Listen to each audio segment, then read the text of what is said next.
My name is Anna, and this is the story of how I stayed in a toxic relationship far longer than I ever thought I would. We had a business together. When it collapsed, we both agreed I'd go back to work. And I did, within a month. He didn't. Month after month passed. I was working nonstop. He stayed home. 1 year, 2 years. Nothing changed.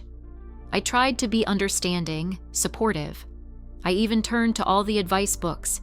Be soft, wear dresses, radiate feminine energy, then he'll be inspired to act like a man, to protect and provide. So I did it. I wore skirts, I made myself small, but I still paid the bills. Still, I hoped. I read every guide on how to inspire your man. I complimented him. I let him take credit. I pushed him gently. Nothing worked. 2 years became 4. I was buying food, paying rent, walking to work in worn-out clothes. We moved into a new apartment, no table, no wardrobe. I ordered everything. I paid for everything. One day, I looked around and thought, this can't be right. I made a quiet decision. Stop buying groceries. It wasn't easy. I'd go to work, eat outside, and come home to empty cabinets. He once cooked mashed peas because that was all we had left. I felt guilty. It felt like I was letting someone starve. But I stayed firm. And guess what? He found a job in 2 weeks, something he hadn't managed in 4 years. We even went on a vacation afterward. But deep down, I knew it was over. We made a mutual decision to separate. It wasn't loud, it wasn't dramatic, but it was final. Looking back, I realize how much I tolerated, and how many women do the same. I've worked with clients who've waited 5, 10, 16 years for change. They believe the same things I did. He's trying. It's not his fault. It's just a rough patch. But sometimes that rough patch is all there is. I remember sitting on a train after a 14-hour workday, slumped over, wearing a gray dress, exhausted. Something inside me whispered, "Look at yourself. You deserve more." That's when everything shifted. I no longer wanted to carry both of us. I no longer wanted to be the only adult in the relationship. So many women stay in toxic relationships because they fear the unknown.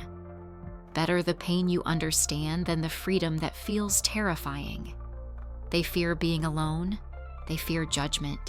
They fear not surviving financially. And sometimes they fear that maybe they don't deserve better. But you do. You always do. After I left, I redirected all that energy I had wasted trying to save him into myself. I changed careers. I trained as a psychologist. Today, I help other women recognize when they're in the same cycle. The biggest sign? When you're doing all the work, emotionally, physically, financially, and still being told it's not enough. It's not just physical harm. It's the constant criticism, the manipulation, the passive-aggressive remarks, the empty fridge, the empty promises, the empty you. And yet, the moment you choose yourself, truly choose yourself, is when life begins again. I'm married now, to someone kind, calm, and funny. At first, I flinched at his loud voice. My body remembered the old pain, but I told him. He listened. He adjusted. And I healed. He's not perfect. Neither am I. But we talk. We laugh. We check in with each other. We make plans, and we keep them. Together. If you're reading this and you feel exhausted, small, guilty, or like you're slowly fading, please know you're not crazy. You're not selfish. You're not too much. You're just not meant to live in survival mode. You're meant to live. And you can start over. Even if your fridge is empty. Even if you're scared. Especially if you're scared.